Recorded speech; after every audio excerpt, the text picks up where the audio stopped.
You're listening to the Mythcreant podcast with your hosts, Oren Ashkenazi and Chris Winkle. There was a castle by a waterfall with a pink and purple wall and a princess living there. She had no parents and was all alone. She got by on her own and she liked it pretty well. 'Cause she never wore socks. She had a pet snake.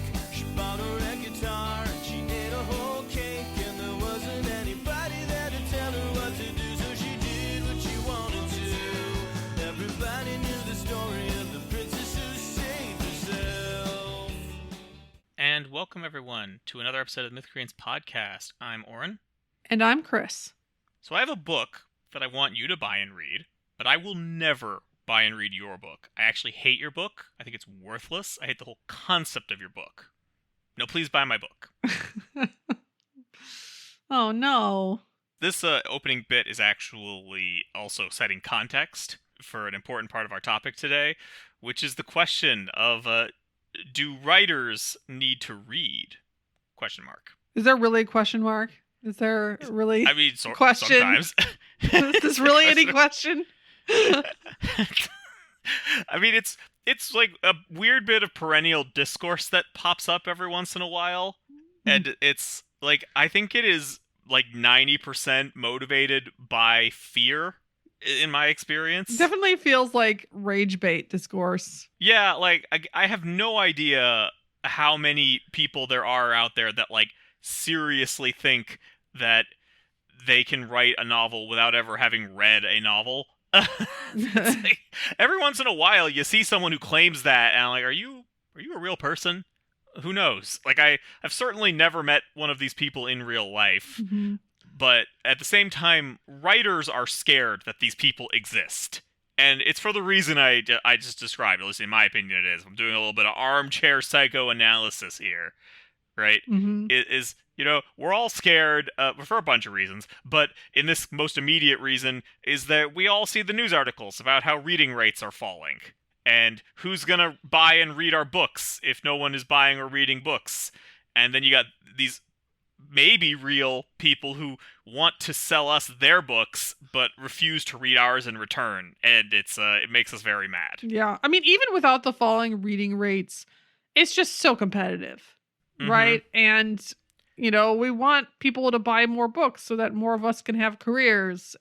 Or there could be kind of an implied insult to the medium itself. Like, if you're not reading, it feels like the easy conclusion to take from that is that, well, you don't enjoy reading, right? It's not a fun pastime for you. So if you don't, like our medium, why are you, creating stories in it, for instance? Yeah. So, I mean, again, that can be a bit of a knee-jerk reaction, but that is certainly how, I think, why it enrages people so much. I mean, that combined with just the fact that people really want to complain about new books and how they're worse than yesterday's books. Yeah, they do like to do that. I honestly think it's the reverse. I mean, over a long enough time span, I think books are getting better, not worse. It doesn't mean that, like, this year's books are that much better than last year's books.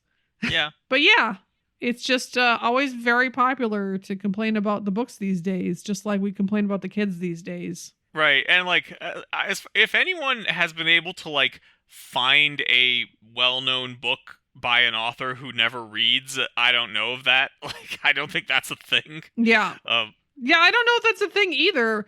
But it certainly plays into fears that, like, oh, all of the books are now bad because writers don't read anymore. Right. And I mean, and there's, like, of course, this combines with the young people panic, right? Like, every once in a while, there's a viral story where some professor will be like, the people in my class don't know how to read books anymore. And it's one of those things where, on the one hand, kids these days, this is a perennial complaint. Everyone always complains about kids these days.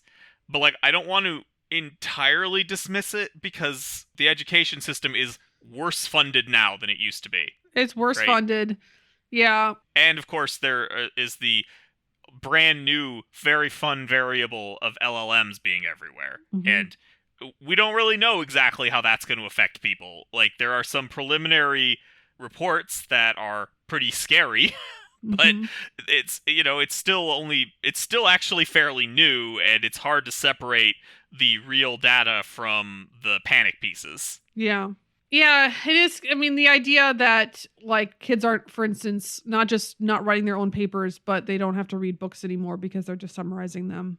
Right. It's, Yeah, which it's scary. I don't know how much that's common, right? mhm. But it's And to be clear, that happened before LLMs, right? Mhm. Yeah, Like, no, all the cliff notes. We were right. always doing that. I mean, I didn't personally do that, but I assume lots of other people did. People Yeah, who I mean, were more I'm not gonna reasonable say with their I'm time sometimes. not gonna say that I never did that. I mean, when I look back at the time when I read through all of Atlas Shrugged, I was like, why didn't I do that?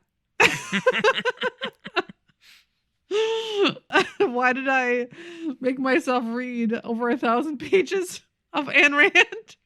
Right.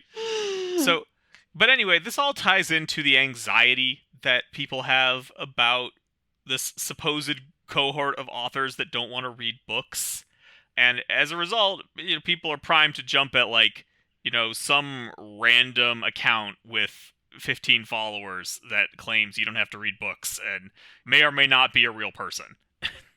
And then, but at the other hand, at the other end of it, I've noticed another defensive reaction, which is from people who don't just not read, but maybe don't read as much as they feel like they should read, and they feel judged by this whole thing. Mhm. Like people who have read a lot, but maybe don't read much or at all anymore for whatever reason, right? That's a pretty common narrative. You talk to people who are like, yeah, when I was in high school, I read like a book a week, and now I just can't get myself to do it. And these people then feel judged and they get, upset, and then it just becomes a round and round and round endless cycle. And it's less, at that point, it's less about the initial question of do writers need to read and more about like how cool of a nerd you are in one way or another. Yeah. I mean, I do think that if you're one of those people who feels a little insecure about how much you read, because you don't read as much as you would like to be reading, personally, I don't think that's the person that everybody else is panicking over. Realistically, I think that when people get like this, negative reaction to the idea of writers not reading, they're imagining a very stereotypical person who just like hates books or is, at all, right, and doesn't think that they need to put any work in and or whatever. They're not thinking about the person who actually does like books and has read many books that they loved, but is doing a million things and raising kids and taking care of their paging parents at the same time, or whatever it is that you're doing, right, and is having trouble squirreling away the time to read. I don't think that's not the type of person that people are thinking of. Right. There is a specific breed of writing advice giver whose like first advice to any question is always go read lots of books. Because they're bad at their And- jobs. Yeah, I mean, it's not good advice, right? Like, yeah, reading it can give you some help, right? It can be useful for your craft, but this idea that like more books equals more better writing, it's not true. I mean, it's if somebody gives that advice on top of also like giving lots of good craft advice, okay, fine. But like, sure. I definitely feel like there is some like, oh, you know it when you see it. I don't Mhm. want to have to personally do the work to figure out, what that means or what the rules are to teach it to somebody else. So just read and you'll just know it when you see it too if you read enough. Right? Yeah, this is attitude that if you read a lot of books, you can kind of absorb the skills through osmosis. Right. And it's not like impossible to do that, but it's certainly not reliable. And it's definitely slower than, actually like sitting down to really learn. Right, because if you do want to learn from books, you have to be able to read critically. And that's a kind of confusing term for some people, because some people, what they think that means is you should read a book and just trash everything in it. And don't get me wrong, trashing will be involved, but you have to be able to do more than just find problems. You have to be able to look at the reasons why things are happening. And often this means looking past not only your own positive reactions, but also your own negative reactions. Like, you didn't like something. like, this is something that I have to deal with, for example, when I'm reading a dark story, because I don't tend to like dark stories very much. And so it's easy for me to assume, I hate this character because they, are a bad character and they're terribly written. It's like, okay, is that really the reason? Or is the reason that I just didn't like that they, did dark things in a dark story? Mm-hmm. That sort of thing. Or like, a big one is like, oh man, I hate this Hindrance character so much. I wish that Hindrance character was dead. This book would be so much better if that Hindrance character was dead. But is the issue really the character, or is it that the author doesn't want to move the plot forward, and if that character wasn't around, they would find some other reason? Mm-hmm. Yeah, there are a lot of things that storytellers do that get blamed on characters. But yeah, we also hear from a lot of people who, again, when they're new to this, right, and they're still kind of learning to do critical reading, they, it takes them a long time to figure out, okay, I'm not into it. Why? Mm-hmm. Right? I don't like this. Why? Right? And that just basic, like, pinning down, like, first of all, recognizing what you feel, which can be a big step, right? Again, a new storyteller generally does not know what tension feels like. You have to pay attention to that, right? And pay attention to your own feelings and learn that. And then from there, try to figure out why you are reacting the way you do. And then from there, right, you can start to get sort of storytelling lessons as you read material. But a lot of that takes a lot of kind of introspection. And sometimes if you can't tell right away, it might take, I've read several novels and was able to compare, this one to this one. And it didn't bother me in this case, but it did bother me in this case. And I think here's why. That takes a lot of time and introspection, but it does help for sure. Yeah.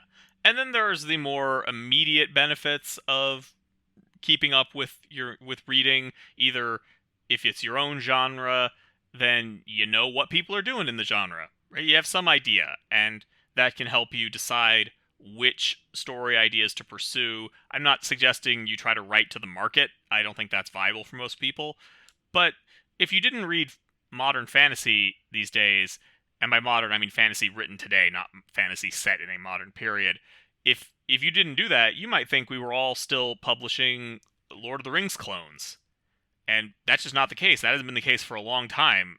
And you wouldn't know that. And so you could end up being like, yeah, I'm going to write my own Lord of the Rings clone. And it'll flop because everyone's like, we've all read Lord of the Rings, man. Or maybe the genre is set for a resurgence and there's Lord of the Rings clones all over the place. But if you don't read in the genre at all, you won't know any of that. You won't be able to make an informed decision. Yeah. I mean, I've also, again, we don't encounter this very often, and so we don't, it doesn't usually need to be said, but generally you want to be a fan of the genre that you're writing in. Probably. Right? That may seem obvious, but occasionally we run into somebody who, has never read that genre before, or is kind of like, oh, that genre's so bad, I'm going to do it better. Doesn't really like it. It doesn't have an understanding, therefore, of what fans like about the genre, right? And that could be, like if you read that subgenre and those types of stories and you don't like them, then trying to mimic them is probably not a good idea. Right. And I understand writing out of spite. I've done that more than a few times, but there's still, like, what is it about this genre that you do want to have in your story? It's probably got to be something, right? Otherwise, why this genre? Pick one you like better. And this is like a very long way of saying that if you are able to read critically and do this kind of analysis, that's more important than the number of books you read. You don't have, there's not like I got to read 20 books in a year, right? There's no point in measuring it like that. Mm-hmm. Yeah. I mean, obviously people like to brag about their read pile sometimes. Although I think sometimes writers like to talk more about their to be read pile and how hopelessly big it is. So, if there's all these books that you intended to read and never do read, you're at least in good company. That's a very sympathetic problem to talk about these days, right? And it also helps them justify why they haven't read whatever book you recommended to them. It's like, oh, I totally would, but my to be read pile, it's so big. It's so big. I can't do it. One talking point that I hadn't seen before, but has come up more recently, is this idea that you can tell someone doesn't read books because they don't have any internalizing, hmm which I find very weird. I mean, I can see why somebody would make that assumption, right? That's what it looks like. Mm-hmm. I mean, that's why we call it film POV. Yeah, and you can imagine you're like, oh, okay, well, they've never read a book, so they don't know what an internal narration looks like, so it's all described from the outside like a camera. But, like, this is one of the reasons why it's hard for me to remember that not everyone has the same experience we do, because I read lots of client manuscripts, and they are often like that, and it's not because the author doesn't read. Mm-hmm. Now, certainly someone who doesn't read could make that mistake, but also a number of authors that I've worked with who are voracious readers have made that mistake. Yeah, it's funny because I'm sure if somebody stares at text, and again, I say stare at text because I personally consume a lot of books on audio because that's how I fit them into my schedule, right? Mhm. I listen to them while I'm like cooking, for instance. Otherwise, it would be a lot harder for me to consume as many books as I do.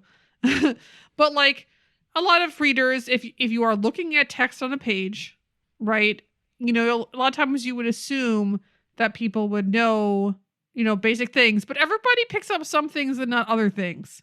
And so Mhm. we get new clients that, you know, don't know paragraph breaks, right? Just don't know how to do them, right? Either they have almost no paragraph breaks or they just have too few, and so there's like huge chunks of text, for instance. Right. Or like, you know, people who haven't learned the basics of when to start a new paragraph around like dialogue or around character actions, that sort of That's thing. very common. I mean, dialogue is pretty futzy. Mm-hmm. Another one I see is they don't know how to integrate thoughts into the narration, right? Yeah. Again, there's some of these things that like writers, once you just get a little experience, you start to take for granted, right? But like new people, they don't know that. And it's not like when they're, you know, reading a novel that they're like, you know, staring at the text when somebody thinks and was like, okay, that's how you do it. Right? So they just don't pick up on a lot of those things. Naturally, they have to learn it. One thing that I find funny, which is that a thing that, like a weird bias that sneaks up on you if you are the kind of person who reads a billion books, is that you can develop your own bias where, because you read so many books, you start to crave something weird and different in a way that the average reader doesn't. And I found that can kind of color people's perception of stories, and I just find that funny. It's like, you know, that's a taste thing. That's not inherently good or bad. It's just weird when you see that like leaking into someone's review of a book, Mm-hmm. where they're like, this book is so cliche. It's like every other book. I'm like, is it? And they're like, well, not really, but I can see how if you have read 500 books in this genre, you just, you know, desperately want something different. Yeah, I mean, and some genres have a lot of constraints, Mm-hmm. right? That make it so that they just have a lot of things in common because that's kind of what you have to do with the constraints that it's under. Yeah. Like, I feel like it's very unfair, for instance, to accuse romance of being formulaic Mm-hmm. just because it's under a lot of constraints, right? With everything that's going on, it's actually quite complex, and that complexity means that it's almost harder to do things that are different because it has to fit all of the constraints. Yeah. So who knows? I do know one person who is a speed reader who said that she didn't like short sentences because like the periods make her stop, right? And otherwise she reads really fast. But like, I don't think that's a normal, you know, a taste that most people have, right? I don't know. Maybe that's a common thing among speed readers. I couldn't say for sure, Yeah. but that would be a little different. Yeah, than I mean, average. if your story has too many short sentences too close together, people will start to describe it as choppy. But you know, it will also have a similar problem if sentences are too long too often, right? Mm-hmm. You need like a mix of both most of the You time. need variety in your sentence Mhm. length and form. Yeah. For sure. Another kind of emotional aspect of this discourse sometimes seems to be this fear over authors who originally wanted to do like an anime or a TV show or a comic book, and those are expensive and hard to do, so they want to write a book instead. Mm-hmm. And it's like, okay, again, I get it. I understand the emotional reaction. But first of all, it's 2026. Let's just be grateful that they are actually trying to write something themselves instead of just using a slop generator, which is a thing that some people do now. Yeah. So, it's like, that's let's not punish the behavior we want to see. Yeah. I mean, I think we all need to keep in mind is, again, it can be, if you've been doing this for a while, it might be easy to lose touch, as what you were saying, with what the level that people start out at, right? Mm-hmm. Which is very basic. And if somebody, let's say you had somebody who really wasn't into books, right? They like to play video games, watch show, and then they had just had the story idea, right? Mm-hmm. As many of us do at some point. Yeah. And then was like, okay, well, I can't make a video game and I can't make a show, but I can write a novel. That person is in for quite the workout when it comes to learning all of that stuff that they need to learn. And they're not going to make it unless they can deal with words. Yeah. They're just not, like, that's tough. That's really tough. It's like a huge thing to take on if you don't like the written word at all. So yeah, I think that person is probably just mostly in for a load of hurt if they don't, unless they actually take to it, unless they actually appreciate the medium. Right, which is what my advice to them is, right? It's like, if that's something you want, right? If you're like, hey, like, I haven't read books much, but I play these video games and, Baldur's Gate 3 has really inspired me and I want to write. Like, okay, great. But much the same way as if you were a novelist who wanted to do a video game, you gotta, like, learn what you're doing, or you're gonna crash and burn, right? It's not gonna be a fun time. And we don't get to see that reversal that often, because it's actually very hard to, get into a position where you have the resources to make a video game or be in charge of a TV show. But every once in a while, we see a novelist sort of put in that position without a lot of experience, and it shows. It shows. Yep. Different mediums are different, which is one thing when I get worried when a novelist gets an adaptation and gets like too much control and is going to be writing the screenplay. Yeah, no, it's no, like, thank you. I think the latest one is, it looks like Sanderson is going to be writing some of his own screenplays, and he at least is like humble enough that I believe he will get help, right? Yeah. So if it's okay, that's going to be why. Yeah, he has oddly talked about how he wouldn't want to do that in the past because he's acknowledged that screenwriting is a different skill. So he appreciates it. He appreciates it. But like, his humility might pay off for him there, right? Mm-hmm. But for a lot of writers, novelists, that would not work out and not be a good idea. Plus, thing is about having somebody else do the adaptation is, if they're any good, they can spot problems that you did not spot and do neat little fixes for them. Yeah, get you someone who loves your book the way the people who made the Strange and Norrell adaptation loved that book.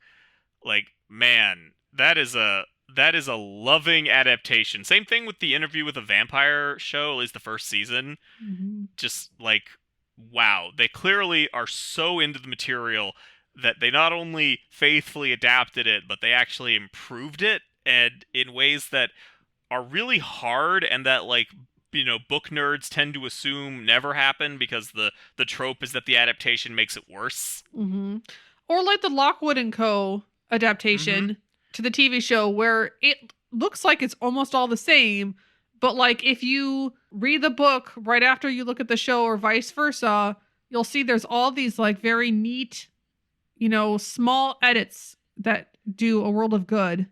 Right. And really just like smooth the story out and fix all its little flaws, but keeping it mostly the same, like, for one, the biggest example is that they toned down the degree to which the main characters are mean to each other, like, just a little bit.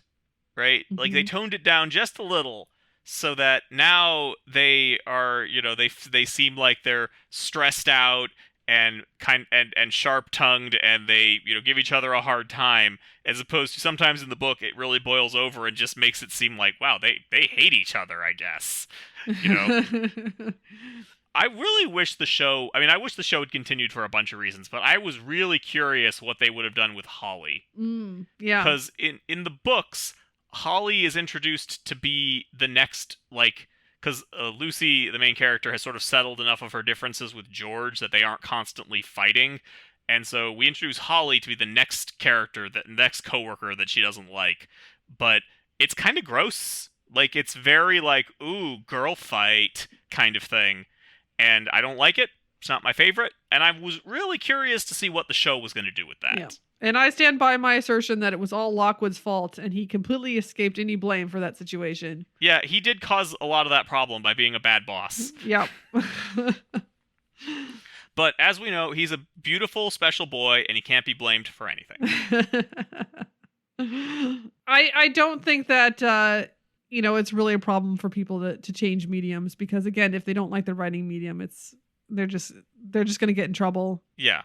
And I understand why people do it too, right? Because it's something they can do on their own. Some people can write comics on their own, but you have to really, with comics, it's really all about the drawing. Mm-hmm. Right? And if you just want to write for a comic, trying to find an artist, I've been asked about that before.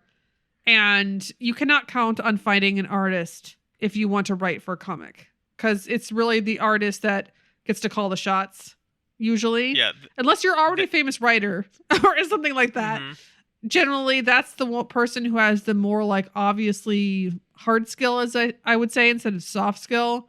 Mm-hmm. And so it's the artist that gets to pick the writer, not vice versa. And often artists want to write for their own comics. But if you really like drawing, that's another one you can do besides writing. But you're going to spend most of your time drawing, not making up the story. Yeah, drawing comics takes a long time.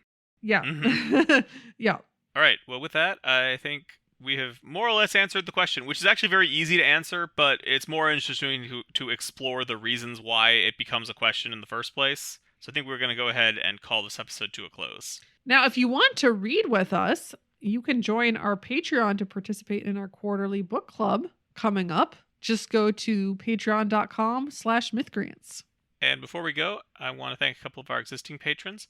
First, there's Amon Jaber. He's an urban fantasy writer and a connoisseur of Marvel. Then there's Kathy Ferguson, who's a professor of political theory in Star Trek. We will talk to you next week. There was a dragon with a pointy tail. He was bigger than a whale, and his breath was terrible. He scared the princess when he came around. Tried to burn the castle down, but she caught him by his tail. Then she tied him to a tree so the dragon couldn't fly. She told him he was mean, and it made the dragon cry. When he finally apologized, she offered him some tea. He accepted it graciously. Now he visits every weekend with the princess who saved herself. This has been the Mythcreant podcast. Opening closing theme, The Princess Who Saved Herself by Jonathan Colton.